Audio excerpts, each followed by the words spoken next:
अयोध्या के बीच में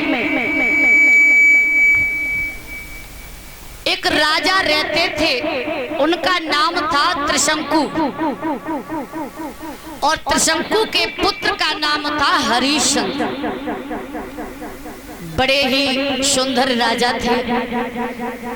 अपने राज्य को बड़े प्रेम के साथ में चला रहे थे,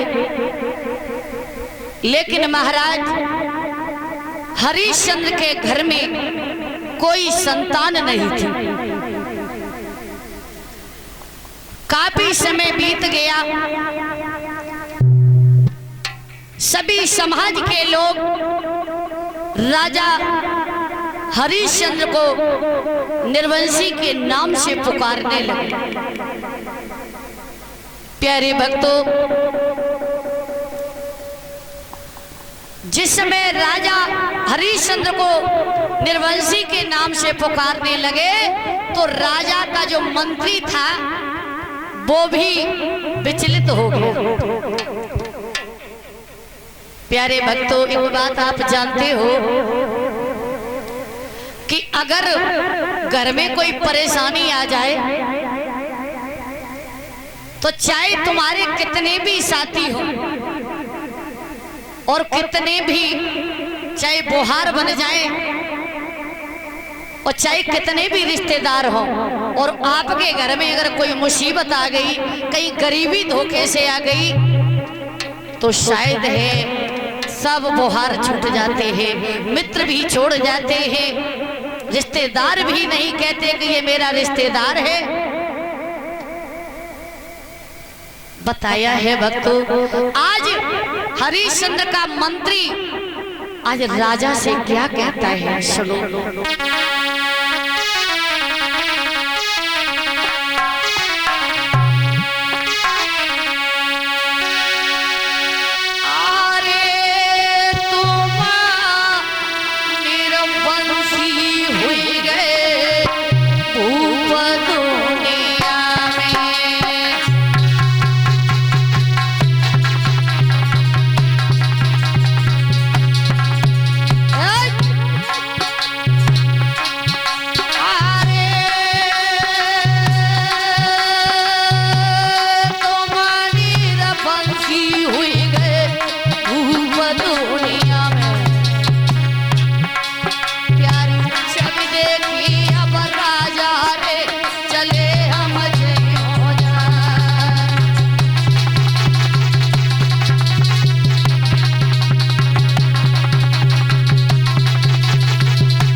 जैसे ही होगा वैसे ही तेरे राज्य को छोड़ करके चला जाऊंगा।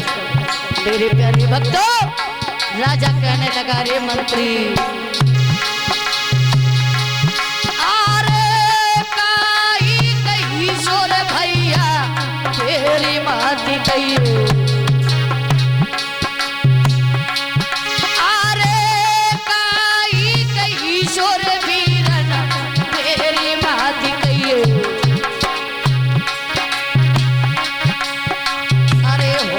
सिर पे गई रे किया रे मरना।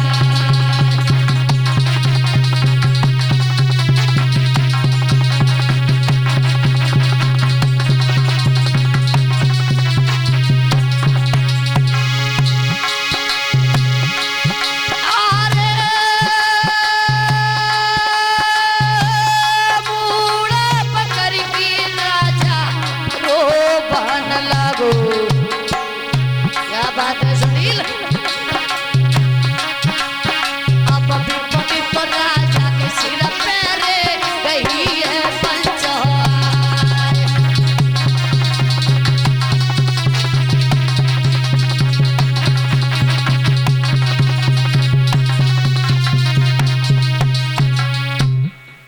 इसी प्रकार से मंत्री कहने लगा, महाराज अब मैं आपके राज्य में बिल्कुल नहीं रहूंगा। राजा हरिश्चंद्र कहने लगे, मंत्री तेरी गलती नहीं है, मुझे मालूम है, क्योंकि वास्तव में मैं निर्वंशी हूं।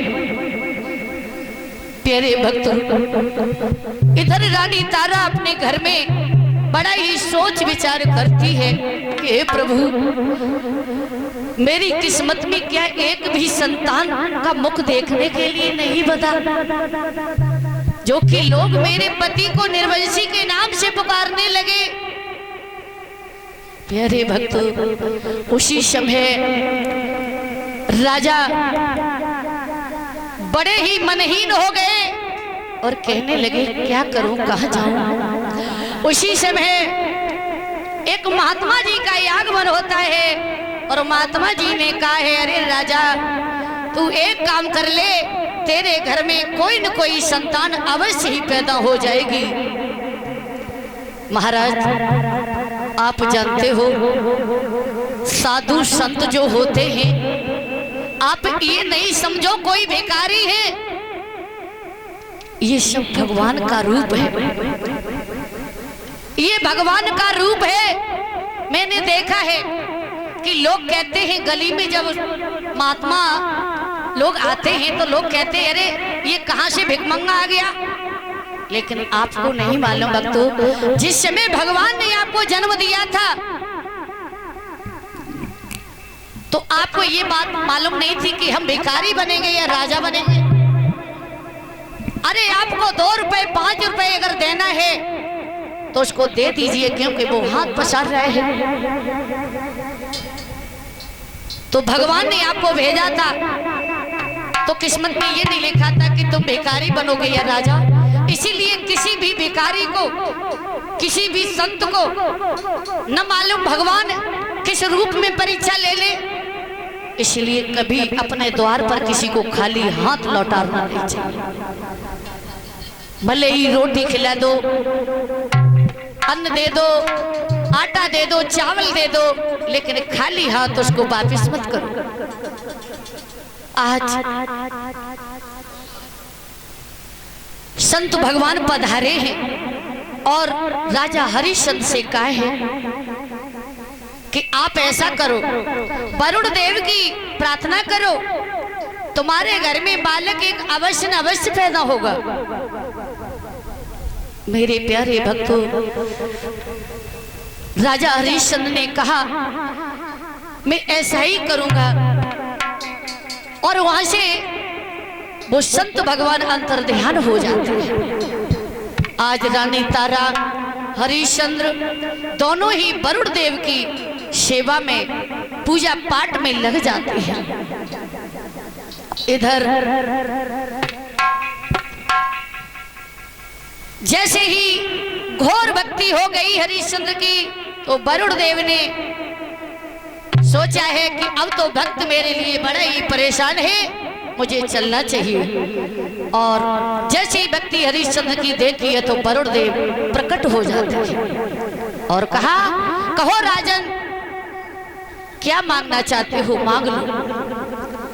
राजा हरिश्चंद्र, रानी तारा दोनों कहने लगी, हे प्रभु मुझे ज्यादा कुछ नहीं चाहिए, सिर्फ एक पुत्र की प्राप्ति कर दो, क्योंकि मेरी सारी माया अधूरी है। वरुण देव ने कहा, ठीक है तथास्तु, ऐसा ही होगा, लेकिन शर्त एक है, जो आपके घर में पहला पुत्र जन्म लेगा उसकी आपको बलि चढ़ानी होगी।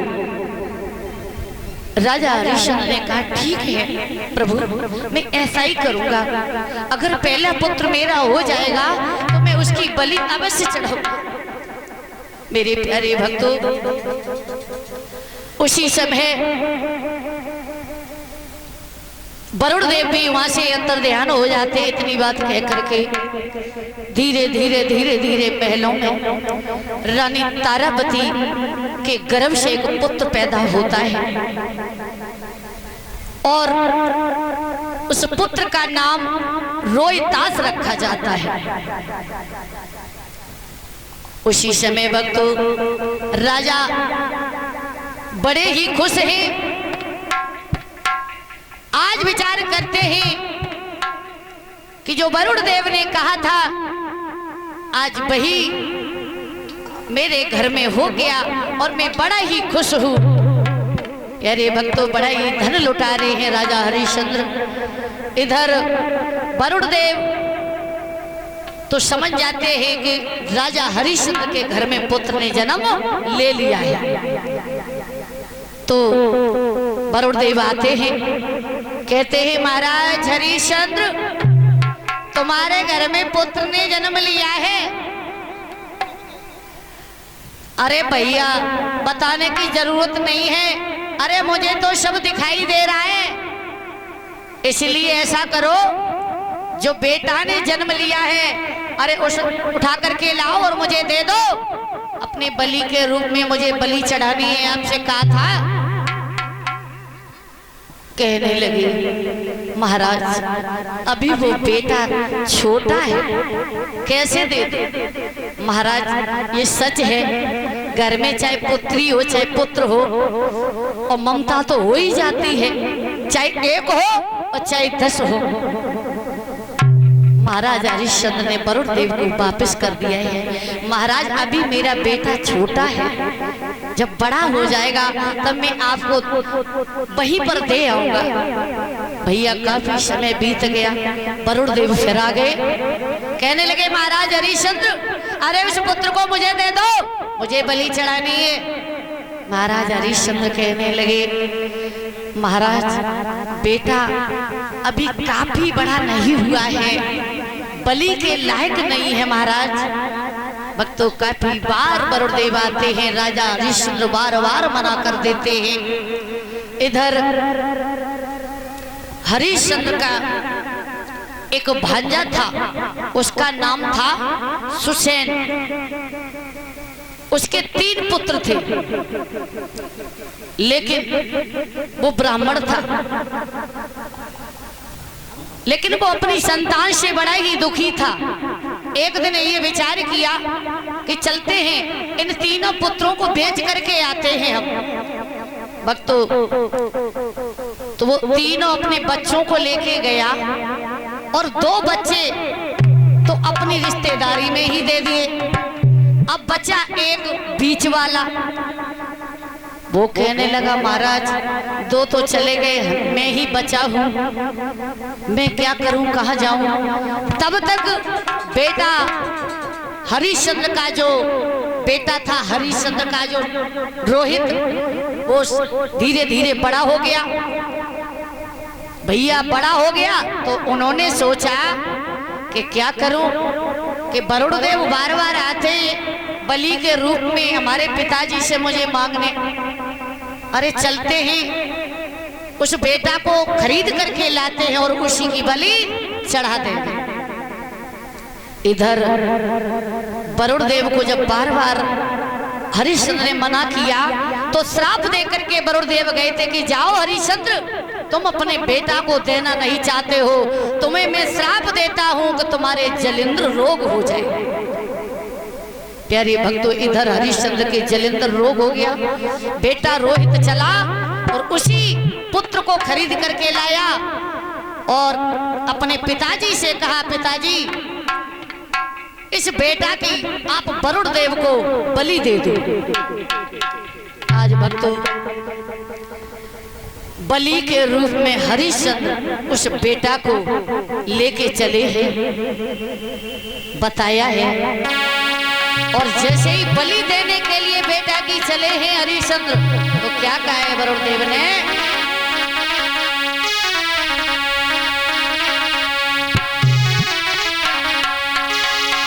अरे हरिश्चंद्र यो राजा रे तेरी मति कैसी बोरानी।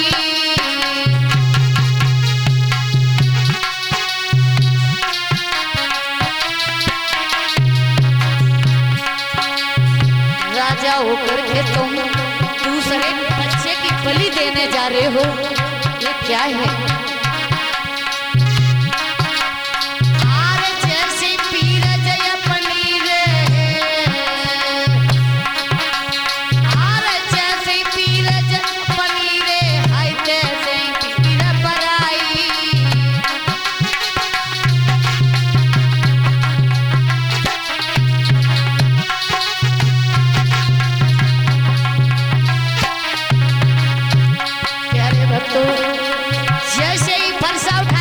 हरिश्चंद्र ने उस पुत्र के ऊपर, पुत्र भी सोचने लगा, हे प्रभु क्या ये गरीबी का खेल है?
आज प्यारे भक्तों, जैसे ही फरसा उठाया इधर बेटा की धड़कनें चालू हो गई। कहने लगे, हे भगवान मेरे घर में ऐसी गरीबी आई जो कि मैं आज खरीद करके ये मुझे लाए तो मेरी बलि चढ़ाने जा रहे हैं। जैसे ही फरसा उठाया वरुण देव प्रकट हो गए। राजा हरिश्चंद्र, ये क्या कर रहे हो? तुम दूसरे बेटा की बलि देने जा रहे हो, तुमको शर्म नहीं आती? एकदम से हरिश्चंद्र के नेत्र खुल गए और फरसा हाथ से छूट गया। कहने लगे, महाराज ये क्या हो रहा है हमसे, ये क्या हो रहा है? एकदम से हरिश्चंद्र वरुण देव के चरणों में गिर पड़े। कहने लगे, महाराज मैं नहीं समझ पाया ये क्या हो रहा है। उसी समय वरुण देव ने कहा, हरिश्चंद्र मैं तो आपकी परीक्षा ले रहा था कि तुम कितने सत्यवादी हो। क्या मैं आपके बेटे को काट करके बलि दे देता? नहीं देता, लेकिन आपके बारे में मैंने देखा था कि तुम कितने बड़े हो। मेरे प्यारे भक्तों, आज वरुण देव ने श्राप दिया है, कहा है कि जाओ आज के बाद तुम किसी से झूठ नहीं बोलोगे और आज के बाद तुम्हारा नाम राजा हरिश्चंद्र सत्यवादी रखा जाएगा। उसी दिन से भक्तों सत्यवादी राजा हरिश्चंद्र उनका नाम रखा गया।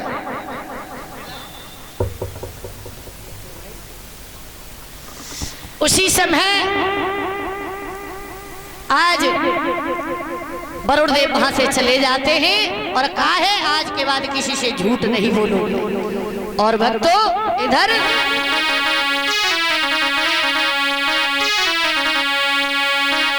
उसी समय अवधपुरी के राजा हरिश्चंद्र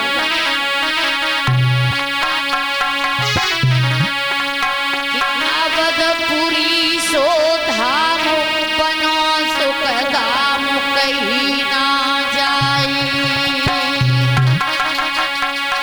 अरे प्रजा है पुत्र समान रे अब मन रे है गाई।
भक्तों राजा हरिश्चंद्र सत्यवादी के नाम से अपने अयोध्या के बीच में पुकारे जाते हैं। इधर बड़े ही सुंदर स्वभाव से अपनी प्रजा को चला रहे हैं। देखा है कि एक दिन राजा इंद्र की सभा में वशिष्ठ जी और विश्वामित्र जी बैठ जाते हैं। वहां पर सभा को जोड़ लेते हैं और वशिष्ठ जी अपने चेला के बारे में बड़ी ही बड़ाई करते हैं। कहने लगे, हमारा चेला दान करने में बहुत आगे बढ़ रहा है। भैया जैसे ये बात कही तो विश्वामित्र को ये बात अच्छी नहीं लगी, क्योंकि आपने देखा होगा कि अगर आप अच्छे से घर में ठीक ठाक खाते पीते घर के हो और अगर कोई तुम्हारा दुश्मन होए और बाके सामने कोई तुम्हारा थोड़ी सी बड़ाई कर दे तो जमान लो बके आग लग जाती। और भक्तों आप जानते हो कि लोग अपने दुख से दुखी नहीं हैं, दूसरे के सुख से दुखी हैं, ये ज्यादा चल रहा है। तो उसी समय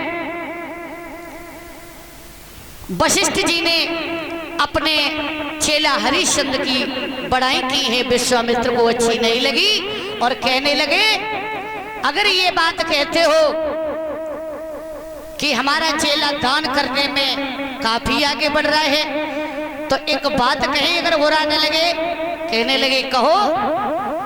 मैं आपके चेला की परीक्षा ले लूं तो आपको कैसा लगेगा? कहने लगे, महाराज एक नहीं हजारों बार परीक्षा लो, लेकिन मेरा चेला कभी परीक्षा से फेल नहीं होगा। जा सकते हो, परीक्षा ले सकते हो। प्यारे भक्तों, उसी समय विश्वामित्र जी चले हैं और भैया परीक्षित महाराज शूकर का वेश धारण किया है और राजा हरिश्चंद्र की बगिया में पहुंच जाते हैं। शूकर का वेश धारण करके और जैसे ही बगिया को उजाड़ा है, इधर माली ने देखा है कि मेरी बगिया का सत्यानाश हो गया। और भैया जैसे ही माली ने देखा कि शूकर ने बगिया का सत्यानाश कर दिया और मारने को भागा, तो माली की जंगा को फाड़ दिया और एकदम से रो करके माली भाग करके राजा हरिश्चंद्र की कचहरी में पहुंच जाता है।